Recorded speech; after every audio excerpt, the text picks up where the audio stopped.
So, yeah, I mean, I don't when I'm talking about when I call myself an ANCAP or an anarchist with ANCAP leanings, I don't know why people get upset or why people start calling ANCAPs names, and then they talk about anarcho-capitalism and the people who call themselves anarcho-capitalist, other anarchists and other statist and whatever they are, liberals, conservatives, whatever, it doesn't matter, but mostly other anarchists. They call anarcho-capitalist, fake anarchist, or they attack them. They attack him in a way that doesn't. It's just mostly just insulting someone rather uh, than actually understand. Trying to get a point across and actually make an argument against anarcho-capitalism. And what they do is they say that ANCAPs don't understand philosophy and they don't read and they don't understand books, or they don't read books, they don't read, they don't do any research. They just talk about things through memes and basically they just try to act like, oh well, all they do is make fun of other anarchists, but they're not really. Oh, ANCAPs aren't really anarchist because all their philosophy is about making stuff up and putting memes on Facebook. Well, that's hilarious when these people who attack the idea of property, they say that rent is theft and property is theft. These people, they attack ANCAPs even when ANCAPs are just asking a simple question. And it's like, well, you're going straight into attack mode, and then all you do is insult a person rather than try to, if you think you're so good at educating people, if you're educated and you read books and you understand philosophy and you understand everything else, why don't you talk to these people like you would if you were a teacher and they were the student? But they don't do that, because what I found out with these, I don't know how to pronounce the guy's name. I'm sorry. This is so embarrassing. But I guess John Pierre Proudhon. He was a French philosopher, and then some. I don't know if he was a politician or anything like that. But some people have said that he had some kind of political. I don't know if he had a political career at one time or what. But this is like, I want to say this is the 18th century that he was alive, and he's French, and then he's like this philosopher, and some people call him the father of mutualism, which is it's a school of anarchy, it's a school of thought, regarding anarchy. But one of the key points that he tries to make is that somehow property is theft, that people shouldn't, that owning property is unnatural. It's not a natural state of anarchy. It's not a natural state of the human being. And so, centuries later, a couple centuries later, people take this as, they take it way too far, and they go to the point where it's like, oh, well, everything's theft that I don't agree with. Rent is theft and property is theft. And it's like, well, the problem with that is that when you're talking about how anarcho-capitalists, they believe in private property, and they're not anarchists because anarchists wouldn't believe in property because property is theft.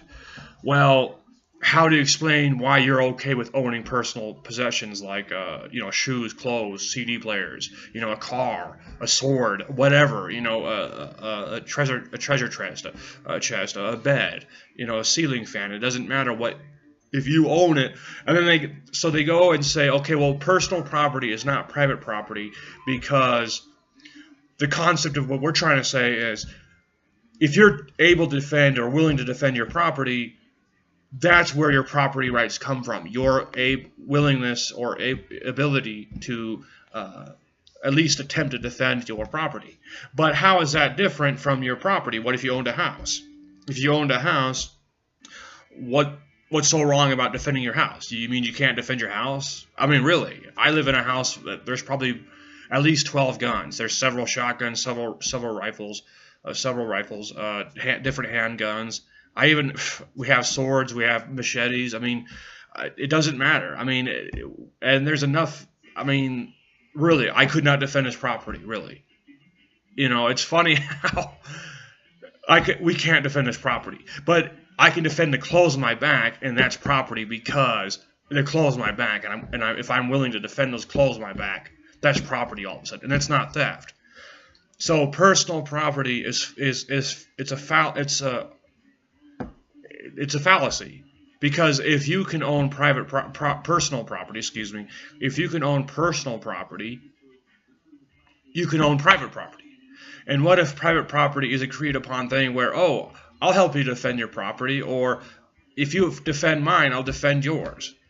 But see, people, I'm not sure, mutualists, they seem like kind of like voluntarists, like that whole idea that as long as you don't screw with me, as long as you don't hurt me, I won't hurt you, and we live in a society where we don't necessarily have to agree on things, but we can live together without, we can live together in peace and all that stuff, and we don't have to agree with each other, but as long as we live in peace, that's fine. We're not going to hurt each other, whatever.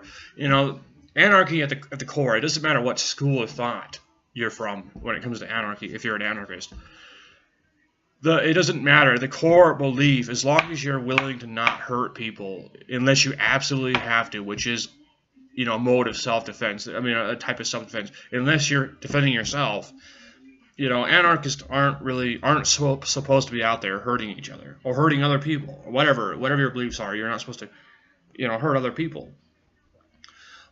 But anarchists that aren't from the school of voluntarism or anarcho-capitalism, which they believe in private property, they believe in the concept of the free market and all that stuff, and privatize everything to a certain point. But there's also, how would corporations exist? Corporations don't exist without government. So if you don't have a government, you don't have corporations. So I'm not sure where people, that's another fallacy against ANCAPs that doesn't exactly exist. The argument against anarcho-capitalism that doesn't exist.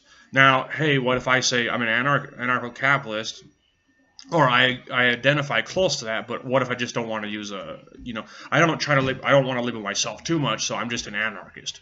Or what if I don't even want to label myself as an anarchist, and I just believe in, I hate the idea of force, I hate the idea of central authority, and that's all.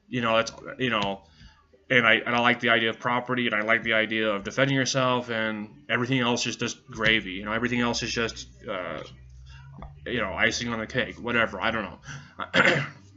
So if you identify as an anarchist, and then all of a sudden we have to identify ourselves through hyphens and all that stuff, and because people don't understand the basic concept of anarchy is just leave people alone. Dethrone the idea of central authority, because there is no such thing as authority. You are your own authority. The falsehood of authority, the government is not authority. It's just a gang of people attempting to gain control and exert authority they don't actually have over people that they pretend to protect. So what people don't understand is, anarchists come from varying degrees of schooling. Like when it comes to reading philosophy, like people like a lot of anarchists read Nietzsche's, whatever. They read different anarchist. They read up on Lysander Spooner. They read up on Proud Hunter, whatever his name is. I'm sorry, I don't know how to pronounce his last name, or Murray Rothbard, or even Karl Marx, which I don't recommend, but. There's different philosophies that constitute, what makes up a reading chart, or what makes up a reading block for anarchists. Anarchists read a lot of different books and a lot of different, they do research on different things, and they have slightly different views on what they would do in an anarchist society, or a society, or in a world that lacked government. So it's not uncommon for anarchists to disagree all the time about stuff, even when they do agree on basic principles. But here it is, when you attack anarcho-capitalist, but you're fine with anarcho-communism, which is funny because most anarcho-communists, at the core of your belief, if you're a communist, at the core of your belief, you're supposed to be of the mind that is saying, as long as you and I agree, and we live on a commune together, and we work together, and we feed the chickens, and we tend to the house and tend to the yard and all that stuff. As long as we all get together, we're living in a commune. I'm pretty sure that's where the idea of a commune came from, was the basic tenets, the basic ideal of communism, the supposed good ideas of communism. which is fine by me if people are willing to leave me alone, as long as they do their own thing and they don't force their idea of anarchy on me. These communists can live in peace without hurting people. The problem is communists, anarcho-communists, a lot of times come out as statist or government supporters. I mean, some of them even come out as Bernie Sanders supporters, which I find funny because you're an anarchist but you're supporting a candidate. Just like some of the ANCAPs or anarcho-capitalists came out as Republicans or Donald Trump supporters, which I don't understand, because the majority of ANCAPs are pretty solid, just like other anarchists that don't exactly agree. There's all sorts of gray areas in anarchy. That's kind of the cool thing, but also kind of the exhausting thing about anarchy is there's slight variations of the school of thought that people subscribe to. So it's not like I identify as an agorist or a voluntarist or an anarcho-capitalist, which is funny because they're all three similar but slightly different, but they're the same thing. Agorists do not want to believe that they're the same thing as voluntarist or anarcho-capitalist. We're not anarcho-capitalists. This is what agorists scream. Oh, the gray and black, the gray and black anarchist, which they, the gray and the black is pretty much just the colors of the markets they believe in. The black market, the gray market. They believe in the free market, but they don't identify themselves as capitalists because the common definition of capitalism for most people is a state-planned economy, where there might be elements of free market, but there's also elements of the state controlling the free market, and there's also corporations involved, which throw people off. Like when I say I'm a capitalist, I'm just saying I believe in the idea of a free market. Some people will say that, well, that's consumerism, or that's commerce, or that's the free market, or there's other elements, or there's other terms for it, but it's not capitalism. I'm going to say, okay, well then I'm not a capitalist. I'm whatever you assumed, whatever good term you can come up with that I can identify with, then come up with it. Whatever makes me look like the good guy, because when I call myself a capitalist, people believe that I believe in corporations and I love subsidies and I love taxpayer-funded corporations and stuff, but it's not true. I hate taxes. I hate corporations. It's not like I want corporations to control the world. That's what people believe capitalists are. But like Donald Trump's not a capitalist. He's a crony, but he's not a capitalist. Cronyism is not capitalism, and vice versa. They're not mutual. They're not the same thing. But so when you have people that say that property is theft, well, these same people believe it's okay. I've come across people that actually advocated for the death and murder of people who own property. You own property? Well, I should have a right to kill you and take that property, even though I don't believe in property. I've ran into people like that, and I'm not sure if that's the school of mutualism or just some kind of bastard form of communism. But it is sort of delusional and sort of demented that people assume that it's okay to kill people as long as they, when they have more than you, kill them. I mean, that stems from, a type of class warfare with the Bolsheviks and the communists, like Lenin and Stalin and all those guys, with the communists, Russian, the Soviet, the communist revolution of 1917 and all that stuff with the overthrow of the Russian Tsars and all that. It's funny how people don't want to identify themselves as communists, but you don't want to either. You don't want to confuse, a Proud Hun or whatever his name is. You don't want to confuse the rent and property is theft crowd with the communists, because they do have varying degrees of disagreement with each other. So they're not exactly communist, but they do, the mutualist or whatever they want to call themselves. I'm not sure if they're mutualist or not, but mutualism is a school of thought in anarchy. So I'm not sure if you don't want to call them communists, because it is confusing, although they're similar, because they both believe this idea that property can't be owned by a private citizen, by one person. But it's just funny how property is theft, rent is theft, but who's actually forcing you to rent a room in their house? If I have a house and you're renting a room for me, I didn't pull you off the streets with a gun to your face and say, look, you're renting a room from me, and you're going to pay me a certain amount of money, and I'm going to force your hand in contract, or I'm going to kill you with this gun. I'm going to shoot you with this gun. I have never heard of anything like that. And of course, anarcho-capitalism with other anarchists. Well, that's just anarcho-capitalism is feudalism. Well, the problem with feudalism is it's a system of things that was pretty popular during Europe, the European monarchies. The monarchies that were huge in Europe in the Middle Ages and the Dark Ages and all that. Centuries upon centuries ago. The times of King Henry VIII and all those guys, all those rulers.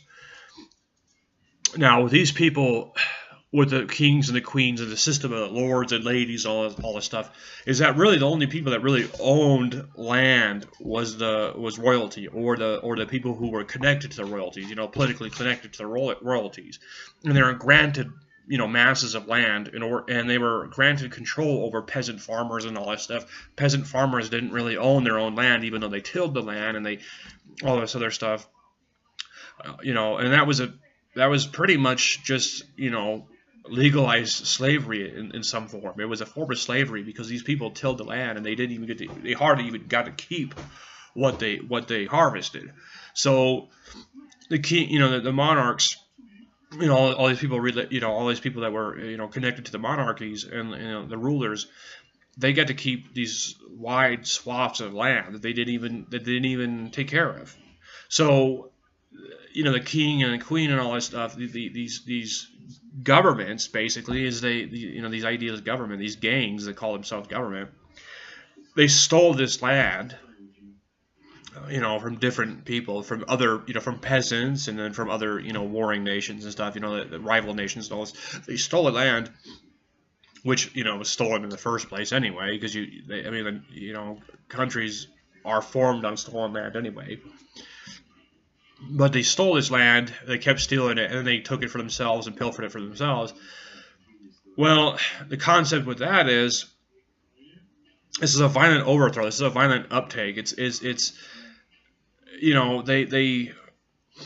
They justified it by saying, "Oh, we're not stealing from you, and this is my land. But God granted me this land. I'm the king. God gave me this power, gave me this land." Well, the problem with that is, how is that akin to what anarcho-capitalists believe? Because anarcho-capitalists don't believe that God gave them the land. They want to have a society based on voluntary means. That if there's property disputes, if there's a dispute on property, that should be able to be resolved peacefully without force, control, or murder, or any kind of heinous, violent tactic. Why do people assume that anarcho-capitalists believe in forcing people to work for? I want to force people to work for me, and I also want to force people to till my land and to build produce my products, or to produce my goods, or till my goods, or whatever. I want to force people to do stuff against their will. When does anarcho-capitalist actually say that? I've never heard of an anarcho-capitalist actually say that they want to force people to do things against their will. Anarcho-capitalists believe in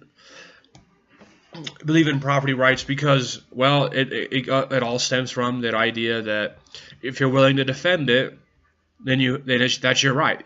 You're defending something. You've granted yourself right by defending yourself and defending your property. There's nothing wrong with communal living or whatever, or commonly owned things, or public good, but it has to be done through a voluntary means, just like volunteerism, just like anarcho-capitalism.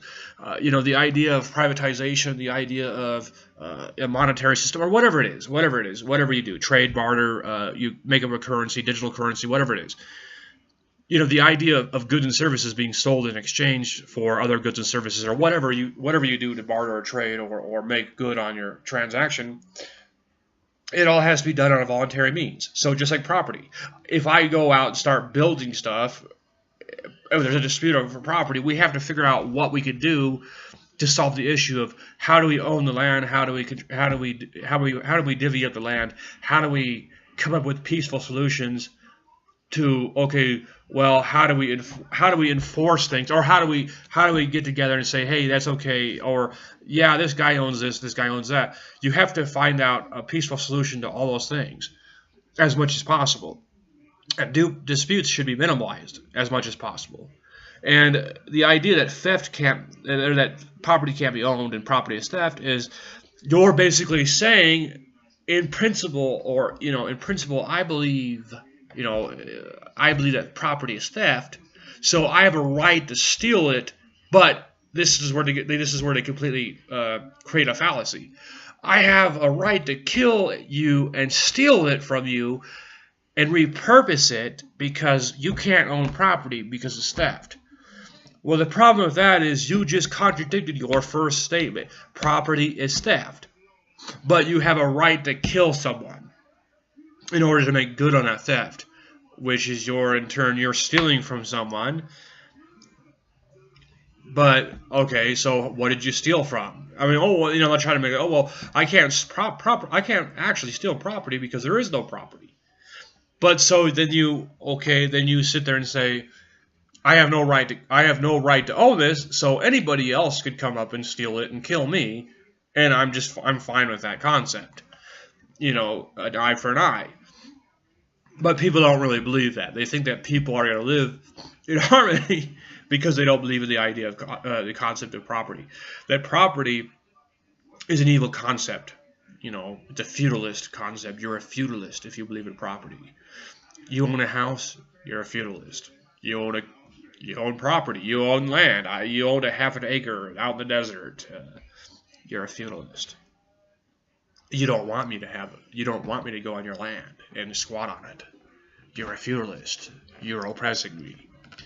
Now, I'm sorry, but how is that? I don't know. How is that relevant? How does that make any sense?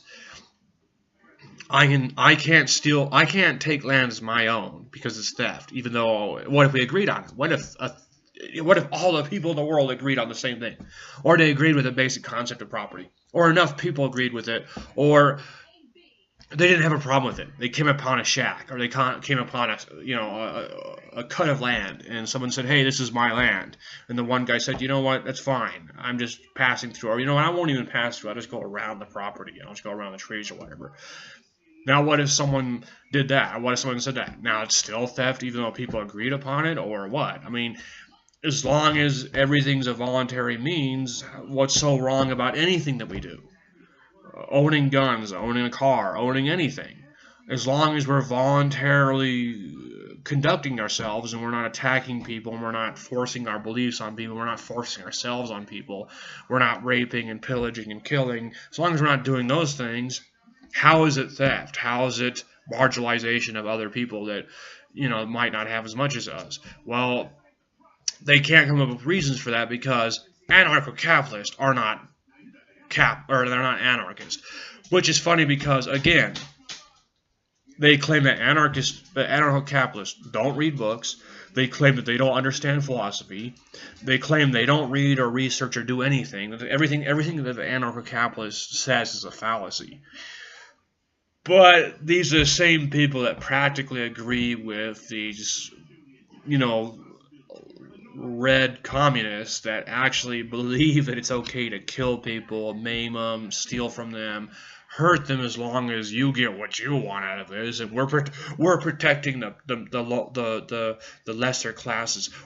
But they're not. They're killing those people too. They're dissenters. Oh, you're a dissenter. I'm going to kill you. All the prominent communist leaders of the world have killed people or have had people killed. So, it's no different than democracy. Democracy kills too. Government kills, period. The concept of government, again, is just a gang of people attempting to control other people in the false guise and the false, the false idea that we're here to protect you. But whatever, that's, a different story for a different time. The idea that although communists wouldn't be so bad if they didn't force their ideas on other people. That's the main thing, is once you force your ideas on someone else, that's where your neutrality, that's where prosperity, that's where utopia, that's where the good times end. The good things end. This is where you establish yourself as a dictator or establish yourself um, as an oppressor. So when these people espouse their ideas, or when they champion their ideas of communism, it's not the worst thing in the world. Ideas aren't bad. It's the execution of those ideas. It's the actions that are bad. I mean, 300 people living on a commune in Oregon is not a bad thing, as long as they're getting along and they agree to each other's company and each other's roles in their little community, and as long as they're willing to cooperate with each other and all that stuff, and they're not hurting each other. There's nothing wrong with that. That's technically communism, and technically nobody owns that land. It's all publicly owned. Well, it's privately owned by 300 people maybe, but it's slightly different than capitalism and the ideas of voluntarism and all that stuff. But it's along the lines of that, is that as long as we're taking care of each other, or we agreed to certain roles, and we're not hurting each other, we're not harming, there's no harm, no foul here, they're getting along, it's fine. There's what's wrong with that. The problem with people is they assume there's no difference between that and killing 12 million people. So it's okay when I kill 12 million people because communism is a great idea. Because communism is a great idea. But they don't. But what they champion, what those people champion, is the bloodshed of anybody who doesn't agree with them. The bourgeois, the whatever, everybody who isn't me, that has more than me, should die. Well, that's not really necessarily communism. That just sounds, well, it is. It is when it concerns politics, because politically communism is a fucking disaster, but you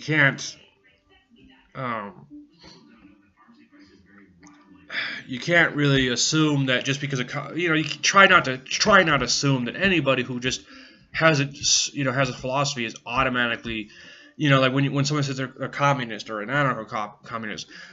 The problem with anarcho-communism that I have is anytime you try to interact with ANCOMs or anarcho-communists, they attack you even when you're not even attacking them. So it's not even a debate. It becomes an attack. You're either attacking each other, or someone's trolling somebody or something, and it's not even a debate or a simple question. It becomes an argument. I mean, and people debate among themselves and try to iron out their differences and see each other's philosophies as what they are. It's just different, and we don't have to attack each other over our differences.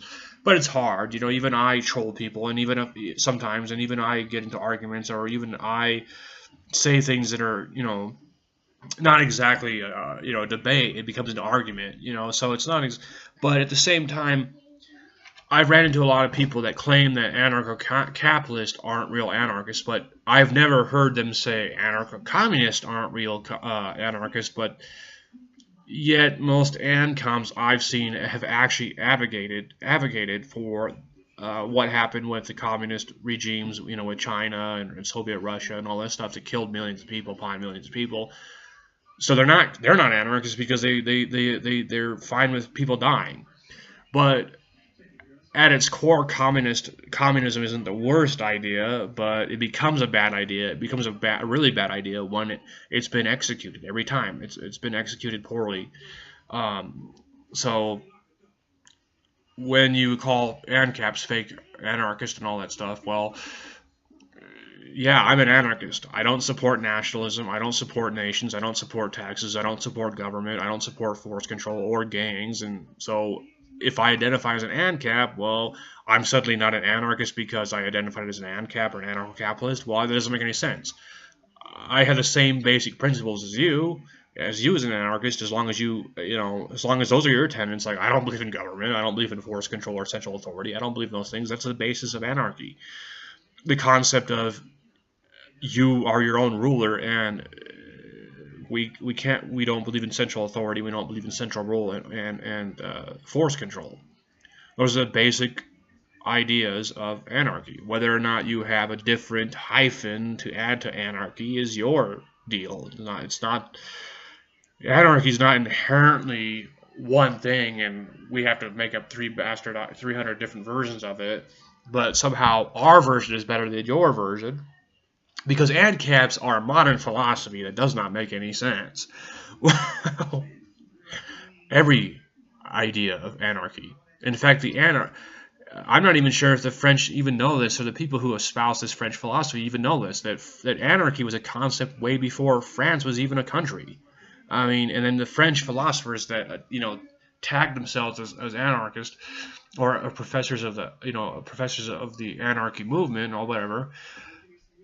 These people were beaten by hundreds of years, centuries, by people who actually were practicing anarchist, or at least had a glimpse of anarchy in their time.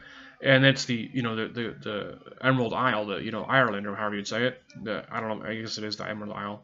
But these people lived for thousands of years without essential authority. They had their own. They were akin to tribalism and things like that. But there was no central authority, and as much as possible, they avoided physical conflict, and they avoided bloodshed as much as possible. And if people could leave and go to other tribes or other regions and without incident. They didn't have to be, oh, you can't leave, we'll kill you if you leave. They weren't like that. And they tried to avoid bloodshed as much as possible. And, of course, the English rule ruined that. England had to go and try to conquer these people because they're pigs. Of course, all governments, all gangs are all basically the same. They're trying to steal and maim and kill. That's all they do. But the concept of anarchy really, I'm pretty sure, goes back to the ancient Greeks. The ancient Greeks made up the term anarchy, and it just basically means without rulers. It's not a French term, and the anarchists didn't invent the concept of anarchy. So when you say things like, oh, the French made up anarchy, or the French made anarchy, so any French philosophers are going to be much more educated, much more principled, and they're much more correct than your American counterparts, or any Canadians, or anybody who's not French. Well, you're not French, you're not a French philosopher, you're not reading up on a French philosopher, sure, you're not an anarchist. But there's a lot of people that actually do write books, and they actually do espouse anarchist ideas, and they're not French. So French didn't invent anarchy, and they're not the first one to propose the idea of anarchy, and they didn't invent the term. For what it's worth, not attacking the French, not attacking French philosophers. I'm just attacking the idea that French invented something they didn't actually invent. So, it goes back far as the Greeks, the concept of anarchy, the conceptualization of anarchy, and the practice of a form of anarchy goes back to the Irish, the Irish, before they had a central authority, before they had a central government, before they were a united front of Ireland or whatever under the slavehood of English rule. But so when these people claim that anarchy is French, and the French know everything about anarchy, and the French are the real anarchists, and anybody who doesn't agree with the French aren't anarchists, well, those people are just geocentric ignoramuses, without a better term. They're geocentric. Again, it's almost a form of nationalism there. The French know what they're talking about. Okay, France that's a nationalist claim. But anarchists aren't supposed to be nationalists. If you're a nationalist, you're not an anarchist. And that goes for everybody, though. If you're a nationalist, it doesn't matter what school of anarchy you think you're from. If you're a nationalist, you're not an anarchist. The guy goes for anarcho-capitalists that tout nationalism. It goes for anarcho-communism, voluntarist, anarcho-primitivist, anarcho-syndicalism, or whatever you call that crap. The mafia rule there. All those things. If you believe in nationalism, you're not an anarchist. And you're not an anarchist. No, you're an ANCAP. Well, I'm not an ANCAP. I'm just an anarchist. But that I have ANCAP leanings and anarcho-capitalist leanings. But I'm not an ANCAP. But whatever. Attack me for whatever you want to attack me for. I'll try not to attack you. I'll just try to ask you questions and reason with you. But it doesn't really matter if I attack you or not. I'm seen as an idiot for believing a certain philosophy.